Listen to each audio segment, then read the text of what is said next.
Legal साथी देखने वाले सभी दर्शकों को जय हिंद जय भारत।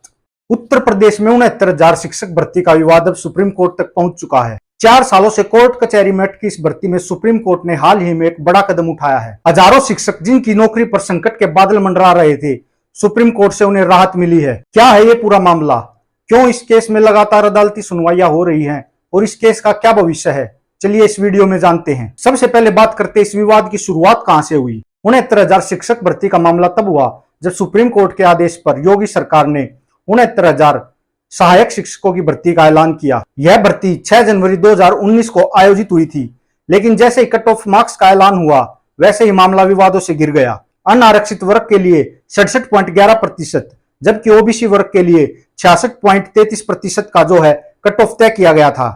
अभ्यर्थियों का आरोप है कि इस भर्ती में आरक्षण के नियमों का सही प्रकार से पालन नहीं किया गया था। खासकर ओबीसी और एससी वर्ग के उम्मीदवारों के साथ भेदभाव किया गया था। उनकी मांग थी कि जो ओबीसी अभ्यर्थी जनरल कट ऑफ से ज्यादा अंक हासिल करते हैं उन्हें जनरल कैटेगरी में ही काउंट किया जाना चाहिए, ना कि ओबीसी कोटे में। यही वो मुख्य बिंदु था जिसने इस विवाद को और गहराया। अभ्यर्थियों ने दावा किया कि ओबीसी वर्ग को 27% की जगह केवल 3.86% का कोटा दिया गया है, यानी करीब 18,000 सीटों में से केवल 2,000 सीटें ही ओबीसी वर्ग को मिली, जबकि सरकार का दावा था कि 31,000 से ज्यादा ओबीसी वर्ग के अभ्यर्थियों की भर्ती की गई है। लेकिन सवाल यह था कि करीब 29,000 विद्यार्थी जनरल कट ऑफ से ज्यादा मार्क्स हासिल कर चुके थे, तो इस हिसाब से इन्हें जनरल कैटेगरी में ही काउंट किया जाना चाहिए था। इसी तरह एससी वर्ग को भी 21% आरक्षण की जगह केवल 16% आरक्षण ही मिल पाया। इस तरह से करीब 19,000 सीटों का घोटाला हुआ। जब यह मामला इलाहाबाद हाईकोर्ट पहुंचा तो हाईकोर्ट ने इस भर्ती में तैयार की गई मेरिट लिस्ट को रद्द कर दिया और 3 महीने के अंदर नई मेरिट लिस्ट तैयार करने को कहा गया। हाईकोर्ट के इस आदेश के बाद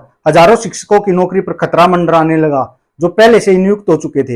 हाईकोर्ट ने अपने फैसले में सिलेक्शन लिस्ट को रद्द करते हुए कहा कि उत्तर प्रदेश सरकार को नई भर्ती प्रक्रिया करनी होगी। हाईकोर्ट ने यह भी कहा कि अगर कोई आरक्षित वर्ग का उम्मीदवार जनरल कट ऑफ से ज्यादा अंक हासिल कर लेता है तो उसे जनरल कैटेगरी में ही गिना जाना चाहिए। यह फैसला उन हजारों शिक्षकों के भविष्य को प्रभावित करने वाला था जो इस भर्ती के तहत नियुक्त हो चुके थे। लेकिन अब सुप्रीम कोर्ट ने इलाहाबाद हाईकोर्ट के इस फैसले पर फिलहाल रोक लगा दी है। सुप्रीम कोर्ट ने कहा कि जब तक इस मामले में अगली सुनवाई नहीं होती है तब तक हाईकोर्ट का फैसला लागू नहीं होगा। कोर्ट ने उत्तर प्रदेश सरकार और सभी पक्षकारों को नोटिस जारी कर जवाब मांगा है। साथ ही कोर्ट ने कहा कि सभी पक्षकारों को अपनी दलीलें अधिकतम 7 पन्नों में देनी होंगी ताकि केस की अच्छे से समीक्षा की जा सके। अगली सुनवाई 23 सितंबर को तय की गई है। सुप्रीम कोर्ट ने कहा है कि उन्हें हाईकोर्ट के फैसले का अध्ययन करने के लिए भी और समय चाहिए। तो अब सवाल उठता है, इस मामले का भविष्य क्या है? सुप्रीम कोर्ट का अगला कदम क्या होगा? क्या सरकार को नई मेरिट लिस्ट बनानी पड़ेगी या पहले से हुई नियुक्तियों को बरकरार रखा जाएगा? इसके अलावा इस विवाद से न सिर्फ अभ्यर्थियों पर बल्कि शिक्षा व्यवस्था पर भी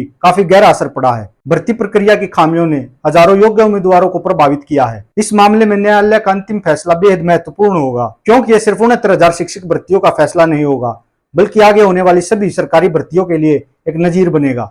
अगली सुनवाई 23 सितंबर को होने जा रही है और सभी की निगाह इस केस पर टिकी है। क्या सुप्रीम कोर्ट अभ्यर्थियों के पक्ष में फैसला देगा या सरकार की नीतियों को सही ठहराएगा? और ऐसी और भी वीडियोस देखने के लिए हमारे चैनल लीगल साथी को सब्सक्राइब करें और इस वीडियो को लाइक करें, शेयर करें व अपने विचार कमेंट सेक्शन में बताएं। जय हिंद जय भारत।